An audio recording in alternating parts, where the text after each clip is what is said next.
our benefit. But that still does not say, now, what changed Peter? Was seeing Jesus. What changed that other person? You don't know what will come into that person's life. That may make a difference. I had no idea. Look, I've always believed in God. Always. I tell what happened to me so people will understand that these things take place. Self-reliant, self-sufficient, always did for myself. With the help of others, but I trusted in me. I have the utmost confidence in me. Peter? Who? But what happened then, what turned around is you say, okay, I'm facing death. What I believe is death. They say you have MS, which is not what you want to hear. And also, but at that moment, I say, I don't know God. I lie not. I sat there, if I close this eye, my whole left side of my brain was just void, like blackness, darkness. It was scary. I'm laying in the bed, I ain't gonna make it. I know I don't know God. And that's what drove me to seek him.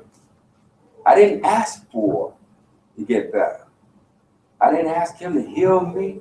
I just said, let me come to know you before I die. That's the prayer that I had. And God was merciful because I prayed in accordance to his will.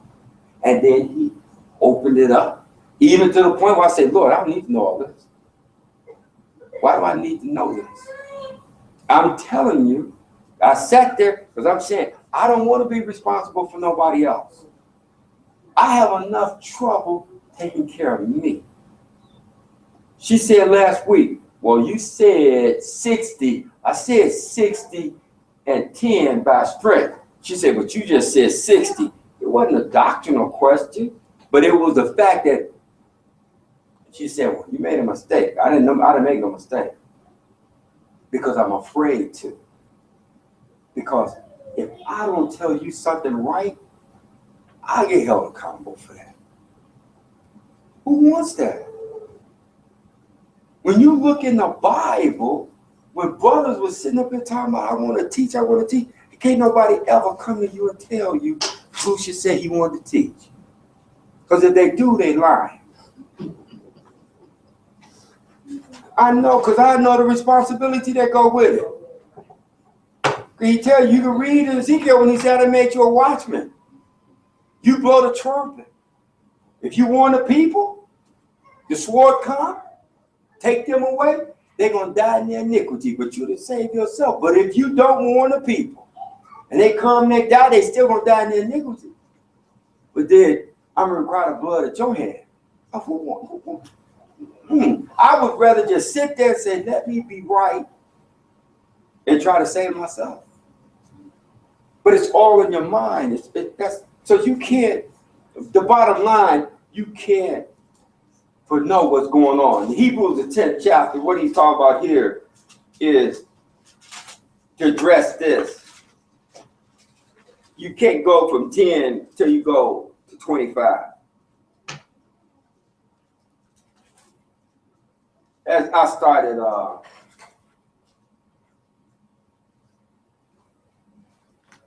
he talked about Jesus being the high priest, but I'm going to start at verse number 23.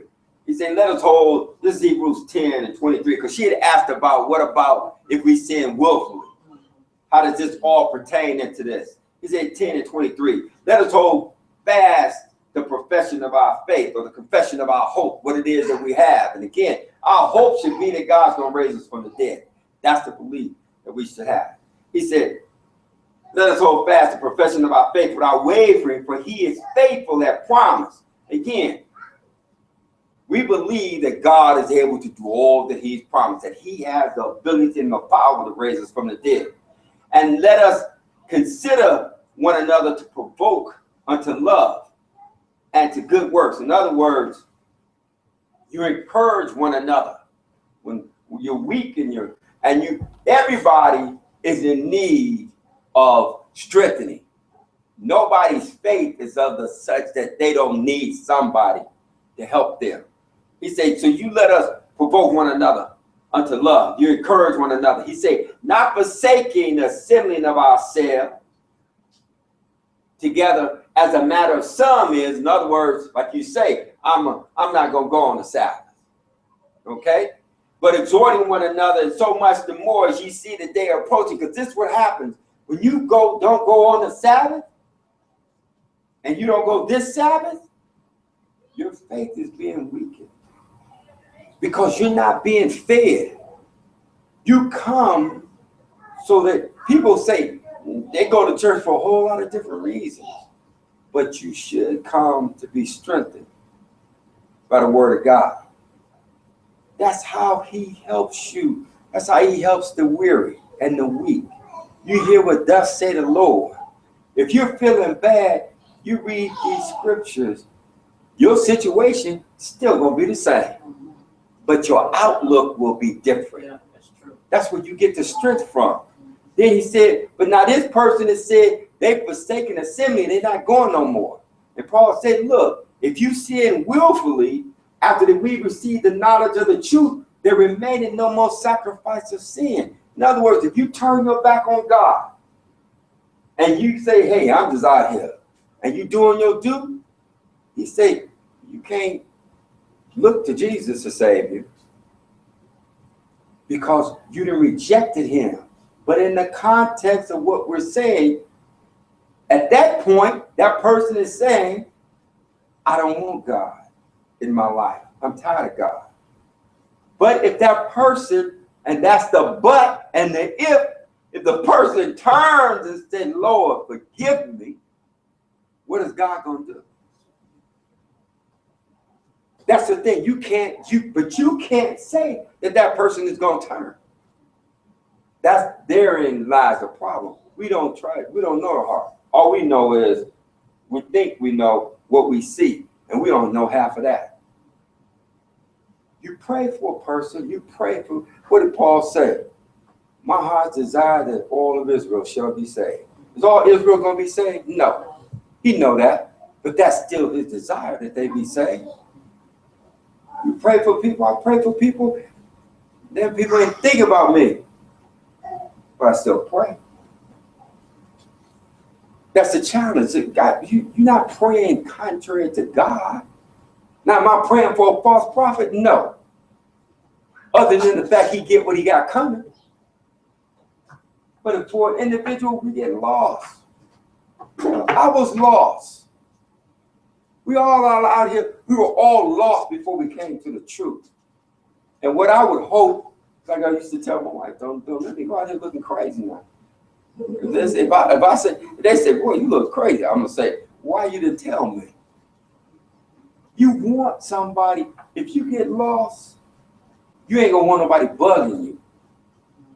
But if you ever recapture yourself, you're gonna say, thank you for not leaving me out here. Thank you for caring about me. And he tells you even do that. He tells you, look, if one, I think it's 1 Corinthians, this is it. I have to see if I can find it. I know what it says. Finding it. It's maybe it's the 2 Corinthians.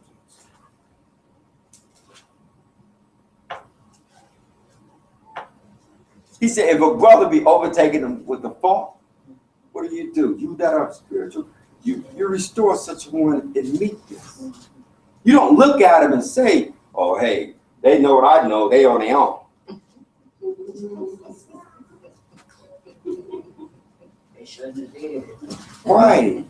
There are certain things you can't deal with because the brother that you know where their head is at. But at the same time, if you tells you about that, he tells you in Jude to do the same thing. He said he tells you to restore such a one in meekness in Corinthians, but in Jude he tells some hating even their garment. And I'll turn to Jude because I know what Jude is.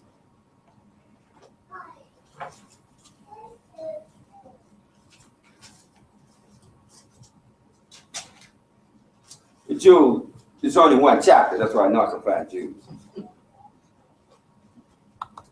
He tells you Jude 1 in verse number 22. He said, if some have compassion, making a difference, and others say with fear, pulling them out of the fire, hating even the garments by the flesh. You don't hate the individual, you just hate the sin. And sometimes it requires hellfire damnation. And sometimes it doesn't. And that's where discretion comes in as to the individual that you're talking to. And that there's no blanket way that you can say this is how you deal with everybody. Again, that's where your discernment comes. And it's a different thing for different people, different situations. We ask questions, a lot of times we ask questions born out of necessity. But unfortunately, what happens is understanding you can't get in that individual's head. You can't make that individual do anything. What you have to do is to be there. My son, I used to talk to him, and finally he just told me one time, he said, look, I can't hear this at this time. This is just, I can't hear this. And I left him alone. And years went by. He just called me up one day and said, what time class? I said, where you at? He said, I'm on my way. I said, well, class, it's 2 o'clock. Class is, it'll be over by the, where you at? He was on the road. I said, it'll be over by the time you get here. I said, by the way, I wasn't able to go today anyway. He said, oh, okay. So then he came back. Then he never stopped missing. But what made him come, it wasn't me. But he would call home from school, and he said, Dad, such, such, such, such. I said, blase, blase, blase. He said, okay. I still didn't know he was interested. We were just having a conversation, and I was thankful enough, blessed enough to be able to answer his question. But you never know when a person may turn. You never know what may turn a person. You can't. As long as that person is living, they got a chance. As long as they live.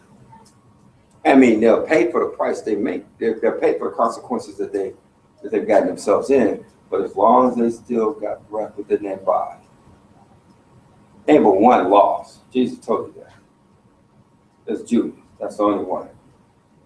But now you got the false prophet. He going into the fire. But you ain't talking about the false prophet. You don't know no popes. And you don't know the man that's going to be head of the EU. So the individual you talking about, you don't tell them what might happen with that person. We get caught up in a whole lot of things, and then you got to look at life is funny that way. You wake up, that's what I learned through experience. You wake up, and I was going to work. Put on my little clothes, had my suit and stuff ready. All of a sudden I said, man, let me take my pressure. Took my pressure, called the doctor, said, rush to the hospital.